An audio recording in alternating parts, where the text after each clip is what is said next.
اس دنیا میں اللہ تعالیٰ کی جو رحمت بھی ہوتی ہے وہ بھی در حقیقت ایک آزمائش کی شکل ہے، اس لیے کہ یہ دنیا اور یہ حیات دنیاوی یہ دار الجزا نہیں ہے، یہ دار امتحان ہے۔ یہاں تو ہر لمحے ہم ایک امتحان سے دوچار ہیں۔ بڑی پیاری نظم ہے علامہ اقبال کی جو بانگ درا میں شامل ہے، زندگی، جس میں ایک شعر وہ بھی ہے کہ تو اسے پیمانہ امروز فردا سے نہ ناپ، جاویداں پہم دواں ہر دم جواں ہے زندگی۔ اور آخری شعر ہے کہ قلزم ہستی سے تو امراہ مانند حباب، اس زیاں خانے میں تیرا امتحان ہے زندگی۔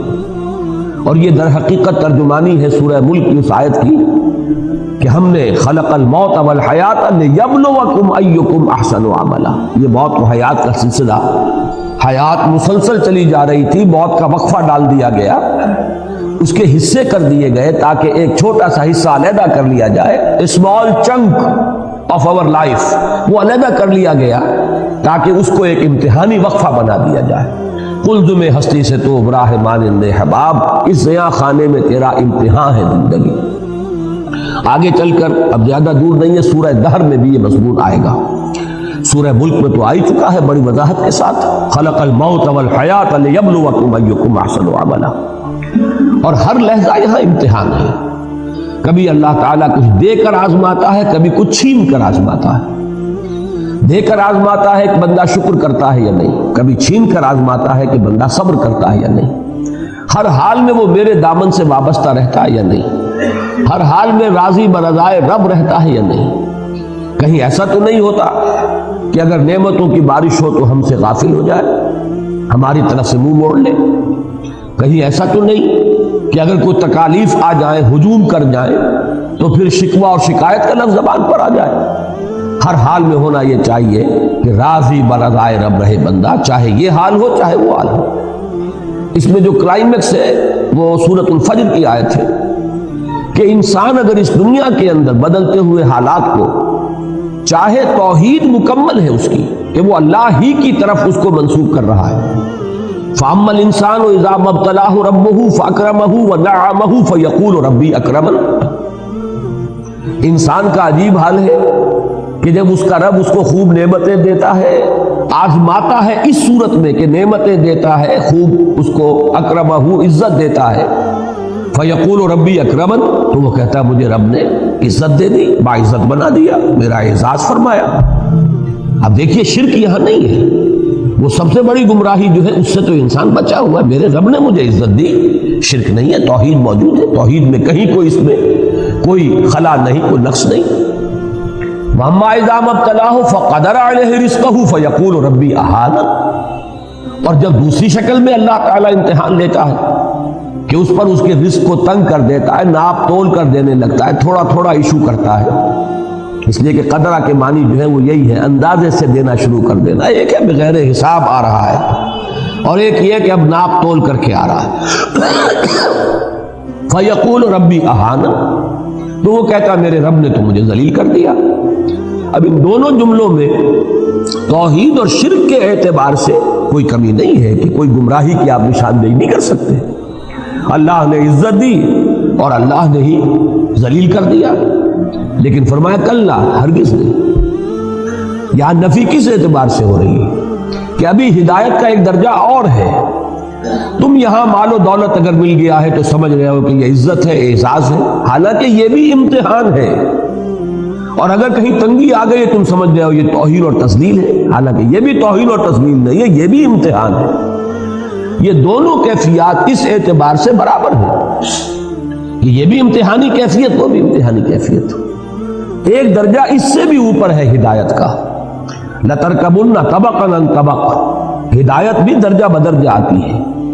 سب سے بڑی گمراہی تو یہ ہوتی کہ انسان یہ کہتا کہ مجھے نعمتیں ملی ہیں، یہ تو لکشمی بائی کی کرپا ہو گئی، فلاں دیوتا راضی ہو گیا، اس کی نظر عنایت ہے، مجھے یہ سب کچھ مل گیا۔ اب یہ تو ضل ضلالا بعیدا، یہ گمراہی کی بہت دور کی شکل ہے۔ اور کہیں اگر کوئی تکلیف آ گئی، فلاں دیوتا ناراض ہو گیا، معلوم ہوتا ہے کہ فلاں دیوی یا دیوتا کی نگاہ کرم ہم سے پھر گئی ہے، دو قربانیاں، آؤ کوئی ڈنڈوت کرو، کوئی تلافی کرو، راضی کرو۔ تو یہ تو سمجھیے کہ یہ گمراہی ہے دور کی۔ اس گمراہی سے آدمی چلا تو پہلا درجہ جو آیا ہدایت کا وہ توحید ہے، کہ اس نے یہ کہا کہ مجھے نعمت ملی تو اللہ نے میرا اعزاز اور اکرام فرمایا، مجھ پر تکلیف آئی، تنگی آئی تو اللہ نے مجھے ذلیل کر دیا، تو اس کے اعتبار سے تو یہ ہدایت ہے۔ لیکن ابھی تیسری سیڑھی کو دیکھیں گے تو یہ بھی ابھی گمراہی ہے۔ وہ تیسری سیڑھی کیا ہے کہ یہ دونوں حالتیں مساوی ہیں، یہ دونوں حالتیں امتحان ہیں، دونوں میں اللہ آزما رہا ہے۔ ابھی ایک چوتھی سیڑھی ہے، یہ سب سے اونچی ہدایت ہے۔ اس تک تو یوں سمجھیے کہ اخص الخواص پہنچ پاتے ہیں، عام لوگوں تک بھی اس تک رسائی نہیں ہے، اور وہ یہ ہے کہ یہ سمجھا جاتا ہے عام طور پر کہ اگر مفلسی ہے، احتیاج ہے، دنیاوی حالات کی تنگی ہے تو یہ امتحان شاید زیادہ کڑا ہے، زیادہ سخت ہے، اور اگر فراوانی ہے اور دولت ہے اور عزت ہے تو یہ امتحان شاید ہلکا ہے، آسان ہے۔ حقیقت یہ ہے چوتھی سیڑھی جو ہدایت کی کہ اصل میں امتحان بھاری جو ہے وہ دولت کا امتحان ہے۔ اگر اللہ تعالیٰ زیادہ دیتا ہے، عزت دیتا ہے، وجاہت دیتا ہے، یہ امتحان زیادہ سخت ہے، زیادہ مشکل ہے۔ اگر تنگی ہے، مصیبت ہے، تکلیف ہے تو یہ امتحان آسان ہے، اس لیے کہ تنگی میں اور مصیبت میں لامحالہ انسان کا رجوع اللہ کی طرف ہوتا ہے، جبکہ بہتات ہے، فراوانی ہے، عزت ہے تو اس میں بہت شدید اندیشہ ہے غفلت کا۔ تو معلوم یہ ہوا کہ نتیجے پر اگر نگاہ ہے تو اس کے اعتبار سے یہ امتحان کے دولت ہو اور اس کے انبار ہو اور فراوانی ہو، یہ زیادہ مشکل امتحان ہے بنسبت اس کے کہ تکلیف ہو یا کوئی دنیا میں احتیاج کا معاملہ ہو۔ اس کے حوالے سے یاد رکھیے امام احمد ابن حنبل رحمۃ اللہ علیہ کا وہ واقعہ، ایک زمانے میں حکومت جو ہے تشدد کر رہی تھی، شدید ترین عتاب میں آئے ہوئے ہیں، مار پڑ رہی ہے، جیلوں میں ٹھوسا ہوا ہے، اور الفاظ یہ آتے ہیں روایات میں کہ وہ مار ماری گئی ہے کہ اگر ہاتھی کو بھی وہ مار ماری جاتی تو بلبلا اٹھتا، لیکن کبھی کوئی آنسو جو ہے آنکھ سے نہیں ٹپکا۔ لیکن جب حالات بدل گئے اور اب دارالخلافہ جو ہے یا بیت الخلافت، وہاں سے اب آ رہے ہیں اشرفیوں کے توڑے لے کر ایک شخص آیا ہے، تھیلی لے کر آیا ہے کہ یہ خلیفہ نہیں، کیونکہ خلیفہ بدل گیا، اب حالات جو ہے حکومت کے تبدیل ہو گئے۔ تو جب وہ تھیلی پیش کی ہے ان کی خدمت میں اشرفیوں کی، تب رو پڑے کہ اے اللہ میں اس امتحان اور آزمائش کے قابل نہیں، یہ امتحان کہیں زیادہ سخت ہے، کہیں مشکل ہے۔ تو ان چار درجوں کو اگر اللہ تعالیٰ توفیق دے تو یاد رکھیے۔ اب دیکھیے ریلیٹیو، یہ جو تھیوری آف ریلیٹیوٹی ہے یہ ہر جگہ چلتی ہے۔ سب سے اونچے درجے کے اعتبار سے دوسرا درجہ بھی گمراہی کا ہے، پھر اس کے اعتبار سے تیسرا درجہ اور گمراہی کا ہے، اور جو سب سے نیچے ہے وہ تو خیر گمراہی ہے ہی ہے۔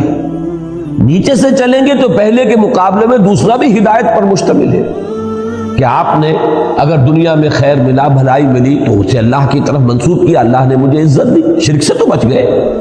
اگر تکلیف آئی، مصیبت آئی تو اس کو بھی اللہ کی طرف منسوب کیا، اللہ نے مجھے ذلیل کر دیا، شرک سے تو بچ گئے، اس کے مقابلے میں ہدایت پر آ گئے۔ لیکن اس سے اوپر کی ہدایت ہے یہ کہ آپ ان دونوں کے اندر کوئی فرق و تفاوت ہی نہ کریں، دونوں امتحان کی کیفیات ہے، نہ یہ عزت ہے نہ وہ ذلت ہے۔ یہی سورہ تغابن کی اس آیت کا مفاد ہے، ذالک یوم التغابن، ہار اور جیت کا فیصلہ تو اس دن ہوگا۔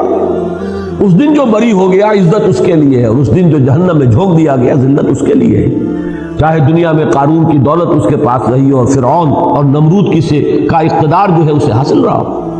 اور سب سے اوپر یہ ہے کہ اصل کڑا امتحان جو ہے، حضور کی حدیث یاد کر لیجئے، ما قل و کفا خیر مما کثر و الہا، جو کم ہو لیکن کفایت کر جائے، بنیادی ضرورتیں پوری ہو جائیں، کسی کے سامنے ہاتھ نہ پھیلانا پڑے، وہ کہیں بہتر ہے اس سے کہ جو کثیر ہے لیکن غافل کر دینے والی شے ہے۔ جہاں کثرت ہوگی، بہتات ہوگی، غفلت آ جائے۔